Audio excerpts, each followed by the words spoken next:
Halo kawan Demi Masa, kembali lagi bersama Demi Masa.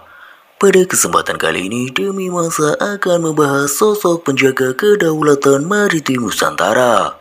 Siapakah sosok tersebut? Tidak usah berlama-lama lagi, langsung saja kita simak.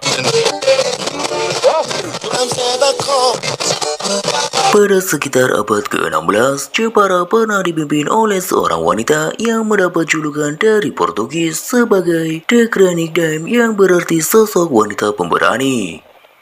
Diego de Conto melukisnya sebagai Reina de Jepara, Senhora Poderosa Erika, yang berarti seorang wanita kaya dan sangat berkuasa. Sosok itu adalah Ratu Kalinyamat. Ratu Kalinyamat yang bernama asli Ratna Kencana merupakan putri ketiga dari Sultan Trenggono dan cucu dari Sultan pertama Demak, yaitu Raden Patah. Sejak masa gadis, Ratna Kencana sudah diberikan mandat untuk menjadi adipati di daerah Jepara, Pati, Kudus, dan juga Rembang. Setelah berusia matang, Ratna Kencana menikah dengan lelaki dari negeri seberang bernama Pangeran Toyib yang bergelar Pangeran Hadiri karena ia merupakan seorang lelaki yang datang dari Aceh ke Jepara. Di dalam tradisi Jawa, perempuan disebut sebagai konco wingking atau teman belakang. Mengenai pembagian peran, perempuan Jawa sering ditempatkan di ruang domestik atau urusan dalam rumah tangga. Ungkapan paling populer untuk perempuan Jawa bagi lelaki adalah sebatas peran mereka di sumur, kasur, dan juga dapur.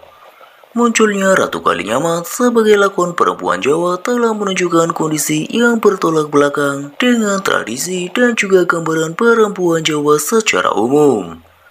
Pernikahan Ratna Kencana tidak bertahan lama karena sang suami tewas terbunuh oleh pasukan Arya Penangsang sebagai akibat dari kemelut perebutan kekuasaan di internal Kesultanan Demak. Babak hidup inilah yang membuat kehidupan Ratna Kencana menjadi berubah.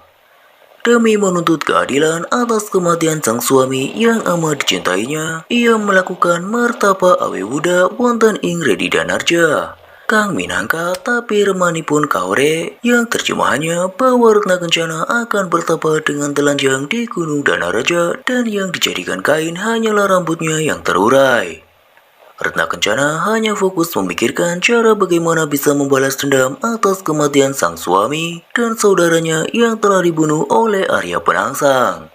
Di Gunung Danaraja itulah ia mengatur strategi untuk membungkam Arya Penangsang.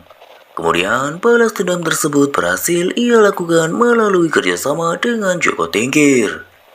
Pada tanggal 10 April 1549, Ratna Kencana dilantik secara resmi menjadi penguasa Jepara dengan gelar Ratu Kalinyamat. Jepara yang sempat mengalami kemerosotan ekonomi berhasil pulih kembali di bawah kekuasaan Ratu Kalinyamat.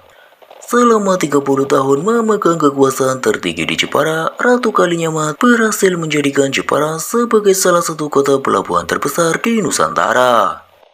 Aktivitas perdagangan di Laut Jepara semakin ramai dengan banyaknya pedagang dari luar Jawa yang singgah di Jepara. Sebaliknya, Jepara juga berhasil melakukan ekspor beras, gula, madu, kayu, kelapa, kapuk, dan palawija ke daerah Bali, Maluku, Makassar, dan Banjarmasin. Dengan demikian, rakyat Jepara dapat hidup makmur selama pemerintahan Ratu Kalinyamat. Ratu Kalinyamat tak hanya berpengaruh bagi Jepara maupun Demak. Pengaruhnya diakui oleh dunia internasional, bahkan Portugis juga mengakui kehebatan Ratu Kalinyamat, sosok ratu pemberani dari tanah Jepara. Sama seperti Pati Unus, sang paman, Ratu Kalinyamat merupakan sosok anti-Portugis yang berani melancarkan serangan ke pasukan Portugis. Ratu Kalinyamat dengan armada lautnya telah 2 kali menyerang Portugis di Malaka. Selama kekuasaannya, Jepara semakin berkembang pesat menjadi bandar pelabuhan terbesar di pantai utara Jawa serta memiliki armada laut yang besar dan juga kuat. Kemudian di tahun 1573, ia diajak oleh Sultan Aceh, Ali Riayat Shah untuk menyerang Malaka. Sayangnya, armada Jepara terlambat datang yang memberikan keuntungan bagi Portugis, sehingga membuat Aceh menelan kekalahan. Armada Jepara baru tiba pada tahun 1574 yang terdiri dari 300 buah kapal layar dengan 15.000 prajurit pilihan. Panglima perang saat itu dipimpin oleh Laksamana Kiai Demang yang dalam catatan Portugis disebut dengan nama Kuili Damao. Meskipun 2 kali penyerangan yang dilakukan Jepara mengalami kegagalan, Portugis mengakui bahwa Ratu Kalinyamat merupakan sosok pemimpin wanita yang pemberani dan gigih dalam menentang penjajahan. 2 kali penyerangan tersebut juga berhasil membuat Portugis kalang kabut dan mengalami banyak kerugian. Nama Ratu Kalinyamat tetap abadi yang tak lekang oleh zaman.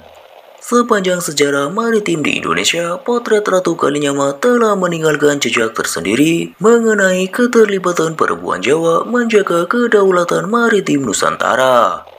Selama 30 tahun kepemimpinannya, Ratu Kalinyamat telah berhasil membawa Jepara pada puncak kejayaannya.